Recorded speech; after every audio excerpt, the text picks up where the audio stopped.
అందరికీ నమస్తే. నా పేరు శ్రీను. హైదరాబాద్ దగ్గరలో ఉన్నటువంటి పిర్జాగూడలో జరిగిన సంఘటన ఏదైతే ఉందో, తేజస్విని ఉంది కదా, ఒక 25 సంవత్సరాల సాఫ్ట్వేర్ తను. అండ్ తన ఇంట్లో నుండి బయటికి వచ్చి, అంటే బట్టలు లేకుండా బయటికి వచ్చేసి దగ్గరలో ఉన్నటువంటి టెంపుల్లోకి వెళ్ళి అక్కడ ఒక విగ్రహాన్ని అండ్ అమ్మవారి శారీని తీసుకొని వెళ్ళేసి బయటికి వెళ్ళిపోవడం జరిగింది. వెళ్ళిన తర్వాత దగ్గరలో ఉన్నటువంటి చెరువులో దూకి ఆత్మహత్య చేసుకున్నదని చెప్పేసి చాలా మందికి తెలిసిందే. కానీ ఇది జరిగి ఒక 4-5 రోజులు అవుతున్నా కానీ స్టిల్ ఇప్పటికీ కూడా సోషల్ మీడియాలో కావచ్చు అండ్ మెయిన్ ప్రధాన మీడియా ఛానల్స్ కావచ్చు, అన్నిట్లో కూడా స్టిల్ ఇప్పటికీ దాని గురించి డిస్కషన్ నడుస్తూనే ఉంది. అండ్ ఎందుకు అంటే వాస్తవంగా తనే వెళ్ళేసి సరే తను ఆత్మహత్య చేసుకున్నదా లేకపోతే ఇంకేదా అని చెప్పేసి అంటే అది వేరుగుండు. కానీ ఈ సంఘటన వెనకాల చాలా అంటే చాలా అనుమానాలు ఉన్నాయి. అండ్ స్టిల్ ఇప్పటికీ కూడా ఆ అనుమానాలకి ఇప్పటికీ కూడా ఆన్సర్ అనేది దొరకలేదు. అండ్ ఆ వీడియోకి సంబంధించినటువంటి కొన్ని డీటెయిల్స్ కావచ్చు, కొన్ని ఆధారాలు కావచ్చు అండ్ కొన్ని అనుమానాలు కావచ్చు, అవన్నీ కూడా మీతో పంచుకోవాలనే ఉద్దేశంతో ఈ వీడియోని అయితే చేస్తా ఉన్నాను.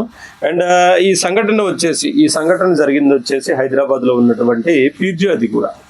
అండ్ ఇందులో ఫస్ట్ విషయం గురించి ఒకసారి మాట్లాడుకుందాం. ఏమనంటే, రోజుకు 3,500 లేదా నెలకు ₹1,00,000 రెంట్ కట్టి ఆ ఇంట్లో ఈ తేజస్విని అండ్ వాళ్ళ మదర్ ఉంటున్నారు అని చెప్పేసి మనం లాస్ట్ వీడియో ఏదైతే ఉందో చివరిలో ఒక పాయింట్లు నేను దాని గురించి ప్రస్తావించాను.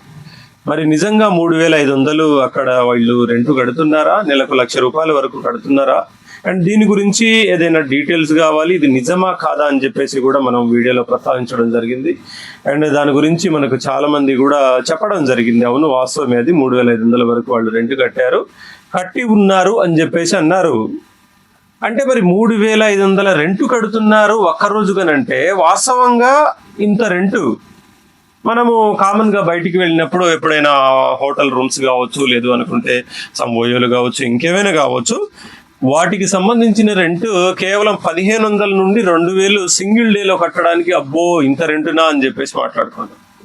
అట్లాంటిది సింగిల్ డేలో 3,500 రెంట్ కట్టి, అంటే నెలకు లక్షలు రెంట్ కట్టి వీళ్ళు మరి అక్కడ ఉండడానికి ఏం అవసరం ఉన్నది అని చెప్పేసి దీని గురించి మాట్లాడుకోవచ్చు. అండ్ మరి ఎందుకు ఉంటున్నారు ఏంటి అని చెప్పేసి అంటే దాని గురించి ఇంకా ముందుకు వచ్చే పాయింట్లలో కూడా దాని గురించి నేను మీకైతే ప్రస్తావన చేస్తాను. అండ్ దాని తర్వాత వచ్చేసి ఈ తేజస్వినికి సంబంధించినటువంటి మదర్ వచ్చేసి తేజస్వినితో పాటు హైదరాబాద్లోనే ఉంటుంది. అండ్ వాళ్ళ నాన్నగారు వచ్చేసి వైజాగ్లో ఉన్నటువంటి స్టీల్ ప్లాంట్లో తను జాబ్ చేస్తూ ఉన్నాడు.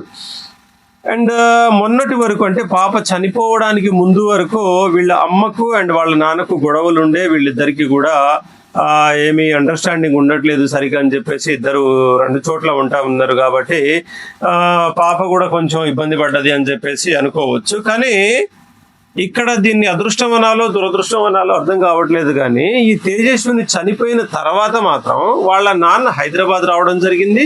అండ్ దాని తర్వాత వాళ్ళ మదరు వాళ్ళ నాన్న ఇద్దరు కూడా చాలా మంచి అండర్స్టాండింగ్తో అండ్ బయట నుండి బిర్యానీ తెచ్చుకోవడము, మందు తెచ్చుకోవడము, ఏవో తీసుకొని వచ్చేసి వాళ్ళు తినడము, తాగడము, అండ్ ఒక రకంగా అంటే పాప చనిపోవడం వాళ్లకు ఏదో మేలు చేసినట్ట, లేదు అనుకుంటే కావాలని వీళ్ళ వల్ల పాప చనిపోవడమా ఏందనేది ఇది ఒక కొత్త డౌట్ని రేకెత్తిస్తుంది. అండ్ దాని తర్వాత వచ్చేసి బిల్డింగ్ గురించి మనం ఒకసారి మాట్లాడుకుందాము. బిల్డింగ్ వచ్చేసి ఒక 3 ఫ్లోర్ల బిల్డింగ్ అన్నమాట ఇది. And first, second, third and దాని తర్వాత వచ్చేసి పెంట్ హౌస్ ఉంటుంది. అండ్ ఈ బిల్డింగ్ విషయానికి వచ్చేసి మాట్లాడుకుంటే ఫస్ట్ ఫ్లోర్లో వచ్చేసి బ్యాచిలర్స్ ఉంటారు. ఓకేనా, ఫస్ట్ ఫ్లోర్లో వచ్చేసి బ్యాచిలర్స్ ఉంటారు. అండ్ ఆ రోజు ఈ తేజస్విని కిందకు వచ్చేసి, అంటే బిల్డింగ్ నుండి కిందకు వచ్చేసి ఆ బ్యాచిలర్ రూమ్లో తలుపు కూడా కొట్టడం జరిగింది. అండ్ దాని తర్వాత ఒక పేరు అజయ్ అని చెప్పేసి ఒక పేరును అయితే తను అక్కడ ప్రస్తావించడం జరిగిందని చెప్పేసి అందరికీ తెలిసిందే. అండ్ దాని తర్వాత ఫస్ట్ ఫ్లోర్లో వచ్చేసి బ్యాచిలర్స్ ఉంటారు. అండ్ సెకండ్ ఫ్లోర్లో వచ్చేసి ఫ్యామిలీస్ ఉంటారు. ఫ్యామిలీలో భాగంగా ఈ తేజస్విని అండ్ వాళ్ళ మదర్ వచ్చేసి సెకండ్ ఫ్లోర్లో ఉంటారు. అండ్ దాని తర్వాత అసలు ప్రస్తావన వచ్చేసి ఏంటంటే, ఇప్పుడు 3rd ఫ్లోర్ అండ్ 4th ఫ్లోర్లో ఉన్నటువంటి ఆ పెంట్ హౌస్ ఏదైతే ఉందో వీటి గురించి మాట్లాడుకోవాలి. ఎందుకనంటే ఈ 3rd floor and 4th floor లో ఉన్నటువంటి ఆ పెంట్ హౌస్ ఏదైతే ఉందో దాన్ని ఒక పర్సన్ ఎక్స్ అనే ఒక పర్సన్ రెంట్కి తీసుకోవడం జరిగింది అండ్ లీజ్ అగ్రిమెంట్ వచ్చేసి రాయించుకోవడం జరిగింది. అండ్ రాయించుకున్న తర్వాత అతను అంటే ఆల్రెడీ నేను రెంట్కు తీసుకున్నాను అండ్ నా కిందనే ఉంది కాబట్టి అని చెప్పేసి కేవలం ఆయన ఉండడం కాదు, ఫ్యామిలీస్ ఉండడం కాదు, అందులో ఆ 3rd అండ్ 4th ఫ్లోర్ లో ఉన్నటువంటి పెంట్ హౌస్ లో ఒక రకమైనటువంటి అసాంఘిక కార్యక్రమాలు నడిపిస్తా ఉన్నాడు. అది అందరికీ తెలిసిందే. అండ్ అక్కడ ఉన్నటువంటి లోకల్ పీపుల్స్ ఎవరైతే ఉన్నారో, ఆ కాలనీకి సంబంధించినటువంటి వాళ్ళు ఎవరైతే ఉన్నారో వాళ్ళందరూ కూడా దీని గురించి కరాఖండిగా క్లియర్ కట్ గా మాట్లాడుతూ ఉన్నారు. ఈ ఇంట్లో ఏదో జరుగుతుంది కాదు, ఒక రకంగా ఒక విచారం నడుస్తుంది, ఒక ఓయోలాగా వాడుతూ ఉన్నారు. 3rd ఫ్లోర్ అండ్ పైన ఉన్నటువంటి రూమ్లన్నీ పూర్తిగా కూడా కొత్త వ్యక్తులు వస్తారు అండ్ కొంతమంది లేడీస్ ని తీసుకొస్తారు అండ్ అక్కడ ఏదో తెలియనటువంటి ఏవో చిల్లర పనులు చేస్తా ఉన్నారని చెప్పేసి అక్కడ ఉన్నటువంటి స్థానికులు అందరూ కూడా గతంలో ప్రస్తావించడం జరిగింది. అండ్ ఈ స్థానికులు ఆ ఇంటి బిల్డింగ్ ఓనర్ ఎవరైతే ఉన్నారో ఆయనతో కూడా మాట్లాడడం జరిగింది. ఇలా జరుగుతుంది, ఏదో నడుస్తుంది ఏంటి మరి అని చెప్పేసి అన్నప్పుడు ఆయన గారు అన్నారు కదా, ప్రజెంట్ అయితే నేను ఆ 2 ఫ్లోర్లు వచ్చేసి తనకు అగ్రిమెంట్ ఇచ్చాను నేను, కాబట్టి నేను ఇప్పటికిప్పుడు ఖాళీ చేయలేను అండ్ అతను కూడా ఖాళీ చేయడు, అగ్రిమెంట్ ఉంది కాబట్టి. సరే కొన్ని రోజులు ఆగిన తర్వాత అతని అగ్రిమెంట్ అయిపోయిన తర్వాత 100% ఎవరైనా ఫ్యామిలీకి ఇవ్వడమా, లేదు అనుకుంటే ఇంకేదైనా చేద్దామని చెప్పేసి ఒక 2-3 సార్లు ఇలానే దాటవేయడం జరిగింది అని చెప్పేసి అక్కడి స్థానికులు కూడా చెప్తా ఉన్నారు.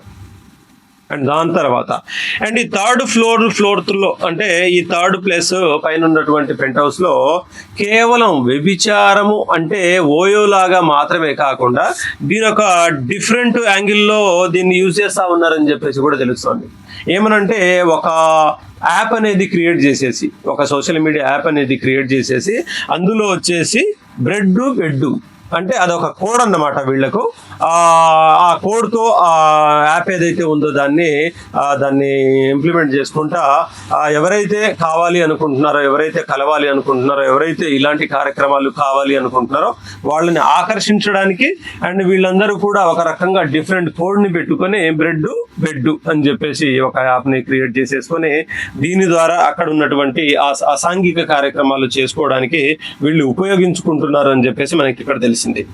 అండ్ దాని తర్వాత వాళ్ళ అమ్మ గురించి అంటే ఈ తేజస్విని వాళ్ళ అమ్మ ఎవరైతే ఉన్నారో తన గురించి ఒక రకంగా ఇప్పుడు మాట్లాడుకోవాలి మనం. ఏమనంటే లాస్ట్ కొన్ని రోజుల వరకు పాప బతికున్నప్పుడు తను చేసేటువంటి జాబ్ కావచ్చు అండ్ తను తీసుకొచ్చేటువంటి శాలరీ కావచ్చు వాటన్నిటిని కూడా ఈవిడ అనుభవిస్తూ ఉన్నది.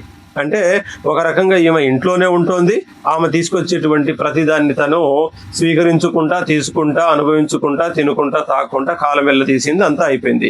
కానీ ఇప్పుడు తేజస్విని చనిపోయిన తర్వాత కొంతమంది మీడియా ఛానల్స్ కావచ్చు అండ్ ప్రధాన మీడియా ఛానల్స్ కావచ్చు వాళ్ళందరూ అక్కడికి వెళ్ళి అసలు ఏం జరిగిందమ్మా, అమ్మాయి పరిస్థితి ఏంటి, గతంలో ఎట్లుండే మరి ఏంటి అని చెప్పేసి కొన్ని రకాల డౌట్స్ అడుగుతా ఉన్నప్పుడు ఆవిడ అంటోంది ఒక్కటే మాట, ఏమనంటే అవును మా పాప చనిపోయింది, ఎలా చనిపోయింది ఏంటి అని చెప్పేసి పక్కన ఉంచితే ఇన్ కేస్ నేను కానీ మీకు ఆన్సర్ చేస్తే, నేను కానీ ఇది అది ఇంకేంటి అది ఇది అని చెప్పేసి నేను మాట్లాడితే మా పాప తిరిగి వస్తుందా, అంటే ఎవరైతే నన్ను ఇప్పుడు మాట్లాడిస్తున్నారో నా దగ్గర నుండి ఇన్ఫర్మేషన్ కావాలి అనుకుంటున్నారో వాళ్ళు మా పాపని తిరిగి తీసుకొస్తారా అని చెప్పేసి డైరెక్ట్గా అడిగేస్తుంది తను. అంటే అసలు ఏం జరిగిందమ్మా, ఏంటి పాప పరిస్థితి ఏంటి, హెల్త్ బాగాలేదా, లేదు అనుకుంటే మెంటల్గా ఏదైనా డిస్టర్బ్ అయిందా, లేదు అనుకుంటే ఇంకెవరైనా ఇబ్బంది పెట్టారా ఏంటి అని చెప్పేసి అడిగేటువంటి సమయాన్ని కూడా పాప చనిపోయింది కాబట్టి మీరు తీసుకొస్తా అంటే ఆన్సర్ చేస్తా అని చెప్పేసి క్లియర్ కట్ గా డైరెక్ట్ చెప్పేస్తుంది. అంటే ఈ అమ్మాయి చనిపోవడానికి వేరే ఏదైనా కారణం ఉందా, లేదు అనుకుంటే ఈ బిల్డింగ్ లో ఉన్నటువంటి ఆ కార్యక్రమాలు ఏవైతే ఉన్నాయో 3rd, 4th ఫ్లోర్ లో జరిగేటువంటి అసాంఘిక కార్యక్రమాలు ఏవైతే ఉన్నాయో మరి ఇక్కడికి కొత్త వ్యక్తులు వస్తారు పోతారు కాబట్టి ఇన్ కేసు వీళ్లలో ఎవరైనా ఈ పాపని ఇబ్బంది పెట్టడానికి, లేదు అనుకుంటే ఇంకేదైనా తనని శారీరకంగా ఏదైనా హరాస్మెంట్ చేయడానికి ఏదైనా ప్రయత్నం చేశారా అనేది మనకి ఇక్కడ తెలియాలి. అండ్ దాని తర్వాత అమ్మాయి పిచ్చిది. కొంతమంది మాట్లాడుతున్నటువంటి విషయం ఏంటంటే అమ్మాయి ఇంట్లో నుండి బట్టలు లేకుండా బయటికి వెళ్ళింది, ఆ రోడ్డు మీద ఉరికింది, దాని తర్వాత అక్కడ ఉన్నటువంటి టెంపుల్కి వెళ్ళింది, అక్కడ విగ్రహాన్ని తీసుకొని వెళ్ళి చెరువులో దూకేసింది, కాబట్టి ఏం లేదు అమ్మాయి మానసికంగా కరెక్ట్గా లేదు అండ్ దానివల్లనే మేబీ చనిపోయిందేమో, అమ్మాయి పిచ్చిది అని చెప్పేసి కొంతమంది దాన్ని వాదిస్తా ఉన్నారు. అండ్ ఈ ఒక్క కారణంతో అంటే ఈ తేజస్విని కేసుని పక్కన పడేసి ఏం లేదు పిచ్చిది అమ్మాయి ఏదో అటు ఇటు చేసి చనిపోయిందని చెప్పేసి సైడ్ న పెట్టే అవకాశం ఉంది అని చెప్పేసి ఇక్కడ అర్థమవుతుంది. కానీ ఏ రకంగా అమ్మాయి పిచ్చిది అని చెప్పేసి మాట్లాడుకున్నప్పుడు అసలు ఇక్కడ ఆన్సర్ 1% కూడా దొరకట్లేదు, అంటే తెలియట్లేదు. ఎందుకనంటే అమ్మాయి పిచ్చిది అని చెప్పేసడానికి అసలు మీ దగ్గర ఆన్సర్ ఏముంది? ఇప్పుడు అమ్మాయి పిచ్చిదైతే రోజు బయటికి వెళ్తుంది, వాళ్ళ అమ్మతో కలిసి బయటికి వెళ్తుంది, ఏదో షాపింగ్ చేసుకుంటుంది, ఇల్లు గిల్లు ఏదైనా ఉంటే చూసుకుంటున్నారు, మళ్ళీ తిరిగి వస్తున్నారు, ఇంట్లోనే తింటున్నారు, పడుకుంటున్నారు. అండ్ అక్కడ ఉన్నటువంటి వాళ్ళందరితో సరే అంత ఫ్రీగా మూవ్ అవ్వకపోయినా ఏదో నమస్తేలో హాయ్లో బాయ్లో కామన్గా ఉంటుంది కదా. మరి అన్ని రోజులు అన్నిసార్లు అమ్మాయి పిచ్చిది అని చెప్పేసి ఎవరికి అనిపించనిది సడన్ గా ఇవాళ ఇంట్లో నుండి బయటికి వెళ్ళిన తర్వాత ఇలా చేసింది అలా చేసింది దూకేసింది చనిపోయిందని చెప్పేసి పిచ్చిది అని పక్కన పడేయడానికి ట్రై చేస్తున్నారు తప్ప ఏమి అలా అనుకుంటున్నారే తప్ప మరి వాస్తవంగా అమ్మాయి మీద ఏదైనా దాడి జరిగిందా, ఎవరైనా ఇబ్బంది పెట్టారా, లేకపోతే ఇంకేదైనా మానసికంగా కానీ శారీరకంగా కానీ ఇంకేదైనా ఇబ్బంది పెట్టారా, వాటి వల్ల ఇన్ కేసు ఈ అమ్మాయి ఏదైనా డిస్టర్బ్ అయిందా అని చెప్పేసి ఆలోచన లేదు, దీని గురించి డీప్ ఎంక్వైరీ లేదు అనుకుంటే అరే అసలు ఏం జరిగిందని చెప్పేసి ఇది లేదు, కేవలం ఏంటంటే పిచ్చిది అని చెప్పేసి అంటే ఒక మాటలో తెలిపోతుంది. అండ్ ఆ కేసుని పక్కన పడేయవచ్చు, అమ్మాయి గురించి డిస్కషన్ అవసరం లేదన్నట్టుగా ఇక్కడ వాళ్ళు మాట్లాడుతూ ఉన్నారు. అండ్ ఓకేనా, దాని తర్వాత ఆ రోజు శుక్రవారం రోజు ఏదైతే ఉందో ఆ రోజు ఆ బిల్డింగ్ కి 4 కొత్త వ్యక్తులు రావడం జరిగిందని చెప్పేసి కూడా మనకు తెలిసింది. అంటే వచ్చినటువంటి కొత్త వ్యక్తులు 4 ఎవరు, మరి ఎందుకు వచ్చారు, వాళ్ళు వచ్చింది ఫస్ట్ ఫ్లోర్లోనా, సెకండ్ ఫ్లోర్లోనా, థర్డ్ ఫ్లోర్లోనా, లేదంటే పెంట్ హౌస్లోనా, మరి ఎందుకు వచ్చారు, ఎవరితో మాట్లాడడానికి వచ్చారు, లేదంటే ఏం చేశారు అంటే నాకు తెలిసి ఆ శుక్రవారం నాడు ఈ తేజస్విని నైట్ టైంలో కదా చేసింది తను ఇలాంటి ఆలోచన ఏదైతే ఉందో, మరి ఈ 4 వచ్చినటువంటి వాళ్ళు ఇన్ కేసు ఈ తేజస్విని ఏదో ఒక రకంగా ఇబ్బంది పెట్టలేదు అని చెప్పేసి ఎవరి దగ్గరైనా ఆధారం ఉందా? లేదు. వచ్చినటువంటి వాళ్ళు మరి ఈవెన్ని కానీ ఏదైనా శారీరకంగా కానీ ఏదైనా ఇబ్బంది పెట్టడం కావచ్చు, లేదు అనుకుంటే ఈవెన్ ఏదైనా హెరాస్ చేయడం కావచ్చు, ఇట్లాంటివి ఏమైనా చేసి ఉంటే ఇన్ కేసు ఈ కోణంలో కూడా మనం ఆలోచించాలి.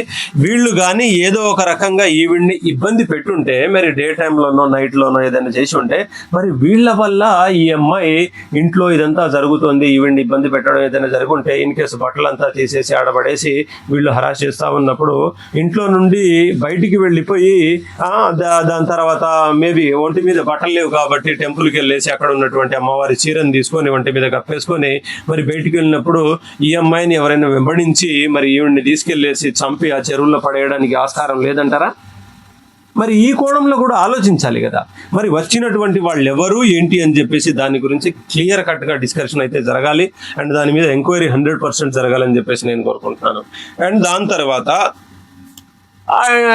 విషయం ఏం జరిగిందంటే ఆ శుక్రవారం నాడు ఈ అమ్మాయి చనిపోయింది తేజస్విని అని చెప్పేసి అందరికీ తెలిసిందే.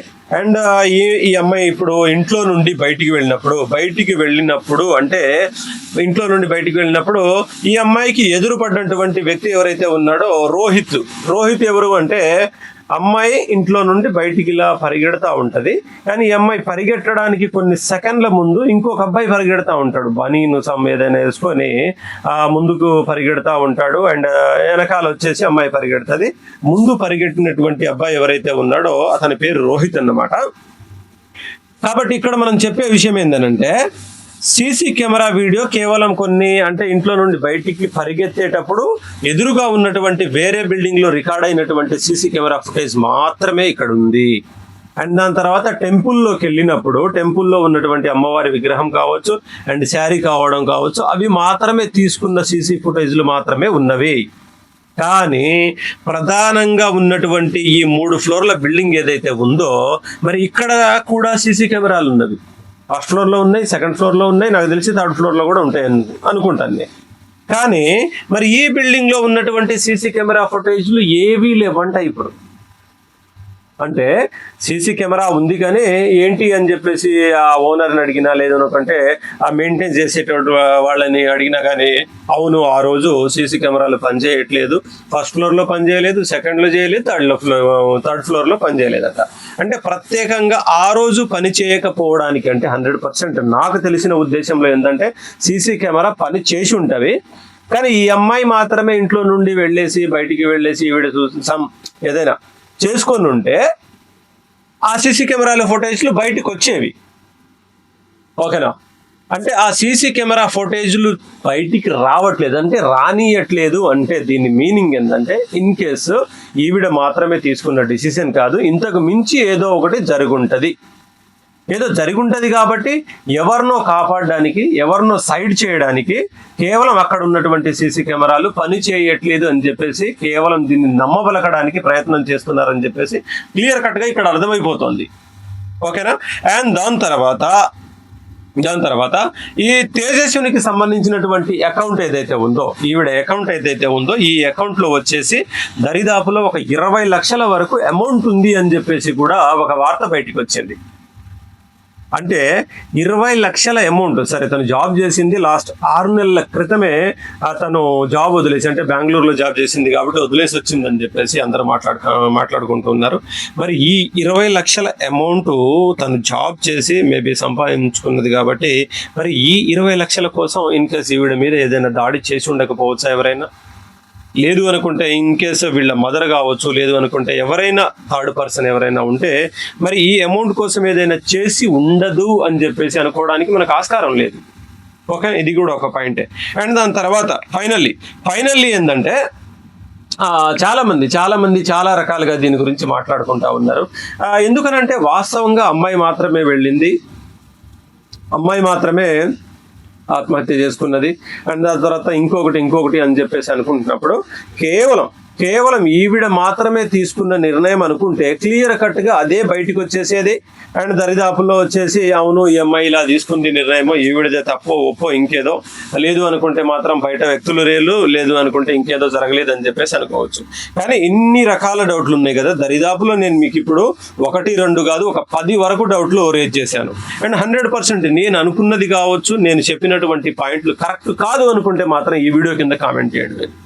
అండ్ మీరు కానీ ఈ పాయింట్లతో మీరు ఏకీభవిస్తే నిజంగా అవును నిజమే మాకు కూడా ఇలాంటి డౌట్లు ఉన్నవి అని చెప్పేసి అనుకుంటే మాత్రం 100% ఈ తేజస్వికి జరిగినటువంటి అన్యాయం కావచ్చు, లేదు అనుకుంటే దీని వెనకాల ఎవరున్నారు, ఎవరు నడిపిస్తున్నారు అనేది అంతా కూడా బయటికి రావాలి. 100% తప్పు ఈవిడ వల్ల జరగలేదు అనుకుంటే మాత్రం ఎవరి వల్ల అయితే తప్పు జరిగిందో వాళ్ళందరికీ కూడా కన్ఫర్మ్ శిక్ష పడాలని చెప్పేసి మనస్ఫూర్తిగా కోరుకుంటున్నాను.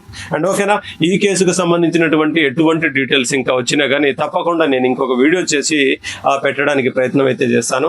అండ్ అప్పటి వరకు మన ఛానల్ని సబ్స్క్రైబ్ చేసుకొని వాళ్ళు ఎవరైనా ఉంటే మాత్రం తప్పకుండా సబ్స్క్రైబ్ చేసుకోండి. అండ్ మీరందరూ ఇలాగే ఆదరిస్తానని మనస్ఫూర్తిగా కోరుకుంటూ మీ నుండి సెలవు. ఓకేనా, థ్యాంక్ యూ.